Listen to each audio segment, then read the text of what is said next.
Guten Morgen. And this will be part 8 on the series on the history of Russian Germans, be specifically on the years 1932 to 1933, the Holodomor, the Great Famine.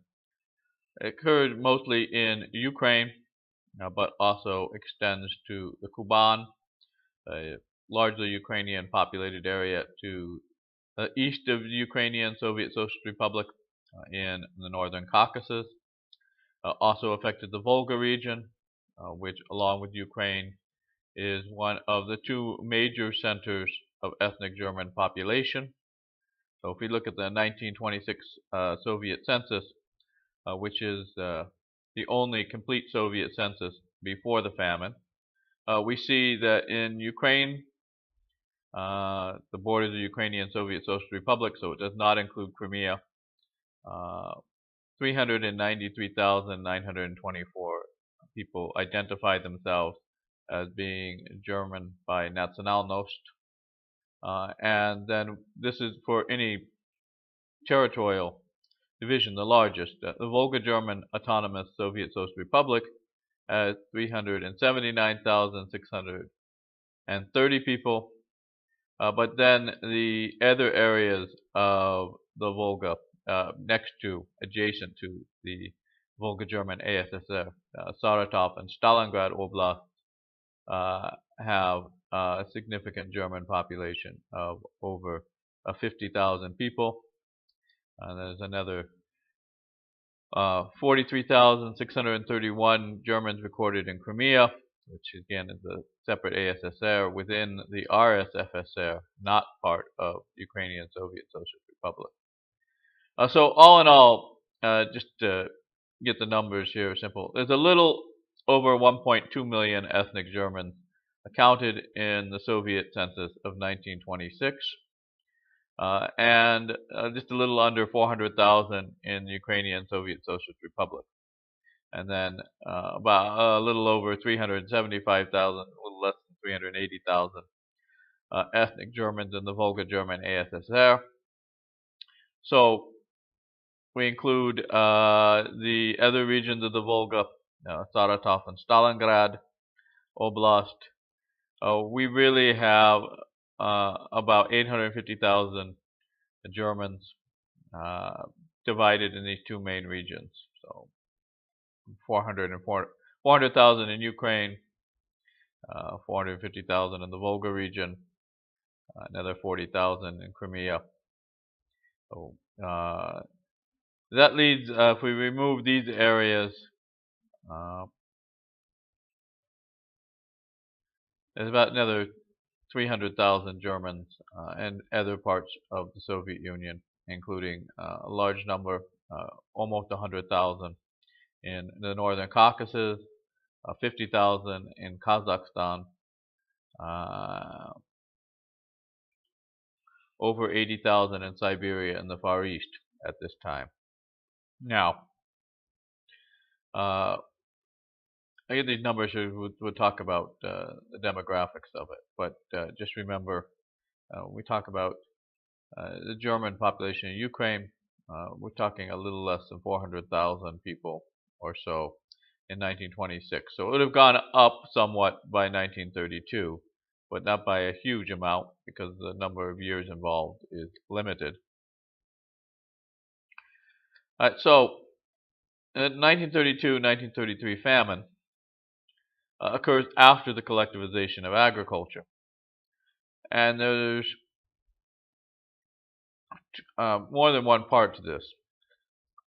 For terms of focusing this video, particularly on the experiences of the Russian Germans, I'm not going to deal with what happened in Kazakhstan, where about 1 million Kazakhs, a quarter of the indigenous population, perished in the 30s from famine-related causes due to Soviet policies.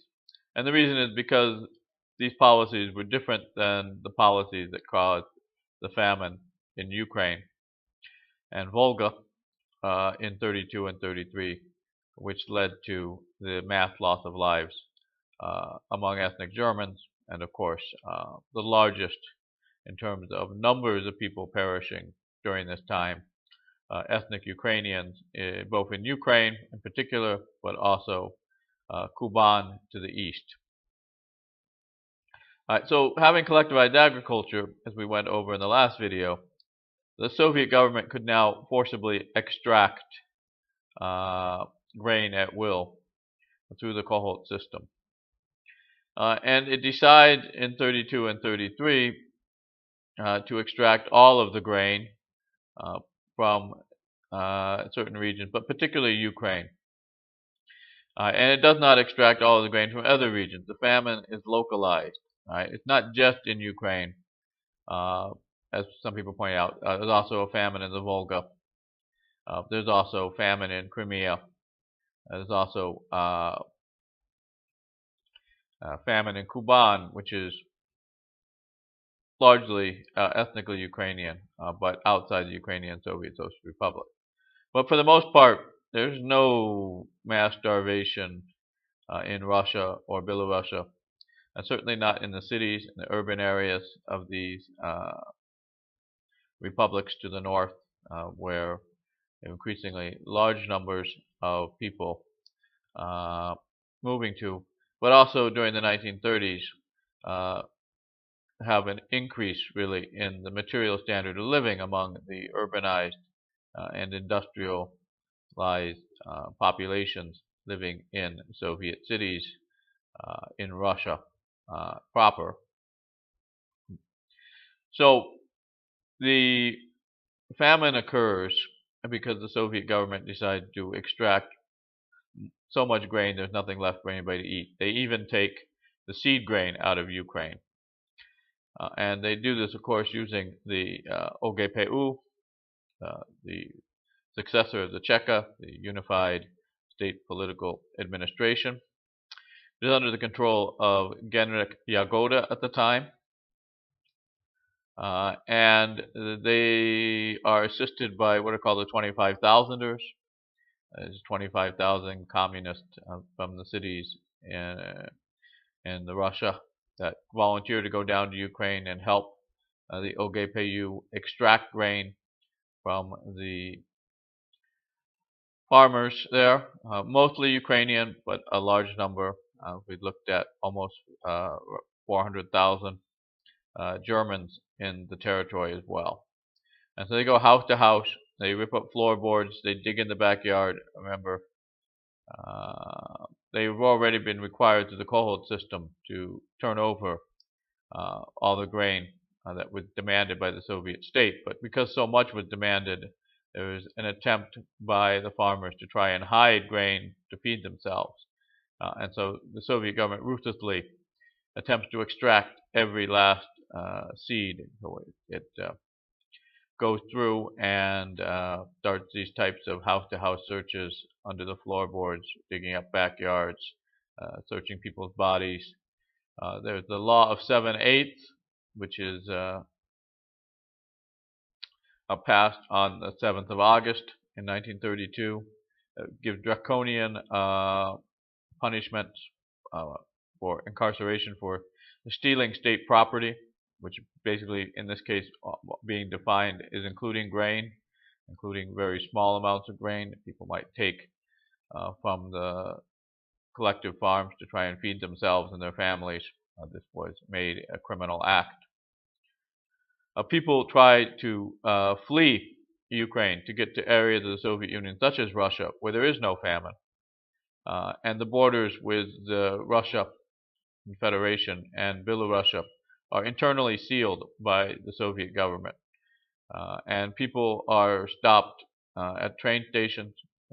They stop selling tickets to leave Ukraine by train to go to the Russian Federation and Belarusia to the north. A number of these people are arrested and sent to prisons and labor camps. And ironically, these are the lucky people, because while mortality rate in Soviet labor camps is very high, and it's much higher in 32 and 33 than for any other years in the 1930s. It will get higher during the Second World War. It is still lower in many cases than the mortality rate suffered in many, many Ukrainian villages where the entire population is being subjected to uh, systematic starvation. Those that are unlucky are sent back to their villages, and they have a higher mortality rate, actually, than those sent to the camps. So kind of an irony here.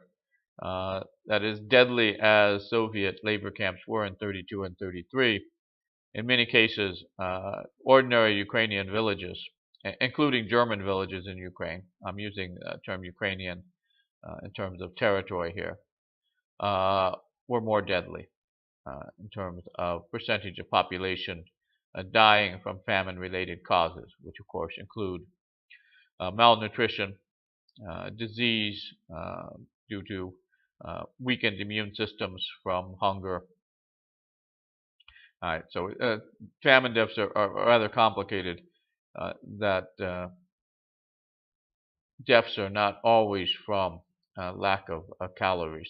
The combined lack of certain nutrients and susceptibility to common diseases that would normally not be fatal to a properly nourished person. And so the Soviets, during this time, they continue to export grain abroad to Europe while people in Ukraine are starving.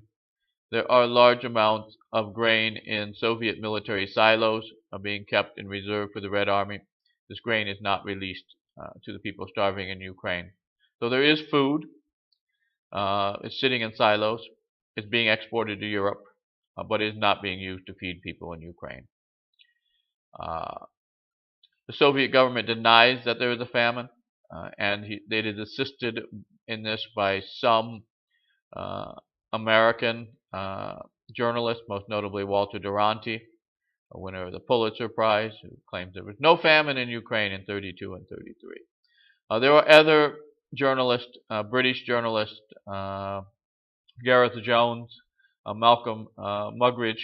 Muggeridge wrote for what was then the Manchester Guardian. It's now just the Guardian.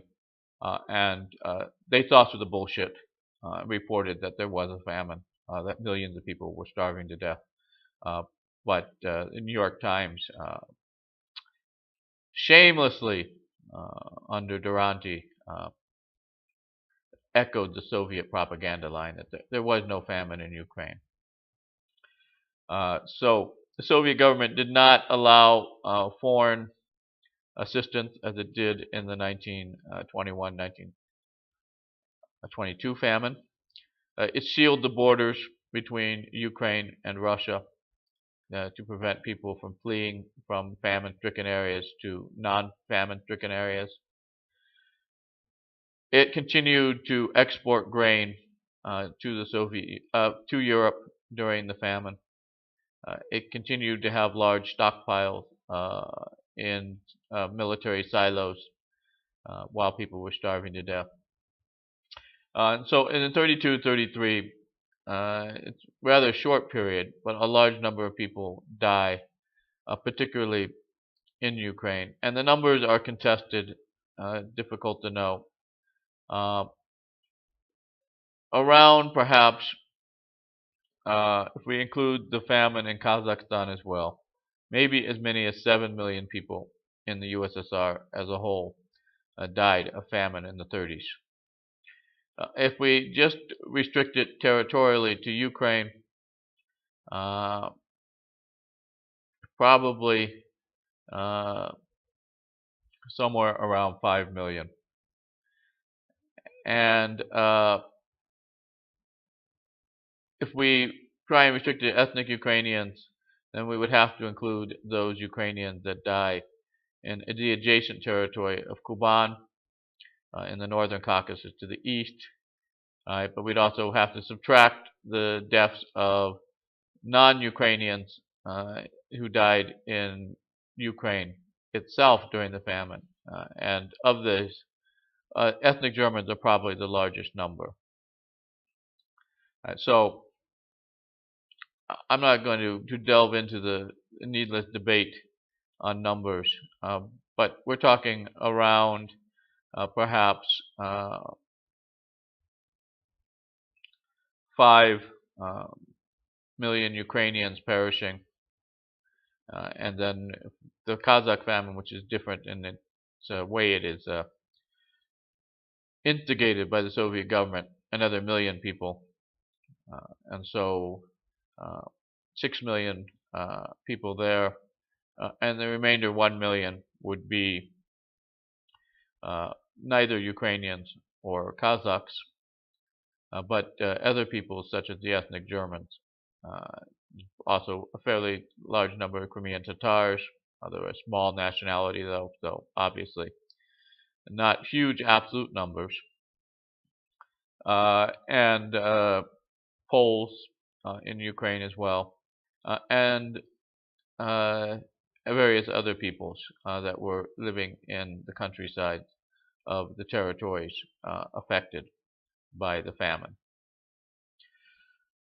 Because basically it is imposed on a territorial rather than ethnic basis. And this is why we have such a large number of ethnic Germans starving to death in the Holodomor, in addition to Ukrainians starving to death. So the numbers, we have some recorded numbers from the Volga, but the famine in the Volga was less severe than in Ukraine. Perhaps as many as 400,000 people in the greater Volga region die of starvation during 32-33. And the recorded numbers for ethnic Germans at this time indicate that's probably somewhere around 50,000, maybe more, but ethnic Germans perish in the Volga region. So the number in Ukraine is obviously considerably higher. If we try and look at the demographics, again, this is all rather inexact, but for a minimum number, one that we can say, it was at least this many people. Well, it's probably higher, right? But probably 150,000 ethnic Germans starved to death in the Volga and Ukraine, and of those, 100,000 in Ukraine during the 32-33 famine. Right, so I know there are numbers floating around that are considerably higher, and these may well be accurate, but I would say that numbers that are lower are probably not reasonable estimates. That within just the Ukraine alone, we're probably talking 100,000 fatalities due to the famine in 32 and 33 out of a population of 400,000 people. So that means 1 out of every 4 ethnic Germans in Ukraine died during the 32-33 famine, which is not really even 2 years. It really gets underway in November 32 and ends in July 33. So we're talking a period of time uh, that is less than a year for the height of the mass starvation. That is, the death rates start coming very fast in the winter of 32 and 33. That this is where we have just people dying in droves due to lack of food. It's absolutely horrific, and one of the worst crimes against humanity ever perpetrated. One in which there was never any trials for the people that committed these crimes. One which was still being denied uh, by U.S. journalists in the 1980s, claiming that there was no artificial famine, there was no attempt by the Soviet government to deliberately starve people to death in Ukraine. Absolutely shameless. You imagine somebody doing that with the Holocaust. In Europe, you go to prison. But as it's been noted in my last video, there is no penalty, social or legal or otherwise, for denying Stalinist crimes against humanity. Uh, so people do it, and they get away with it, and they attempt to spread this type of misinformation still. But the 32-33 famine greatly affected, as I said, ethnic Germans. So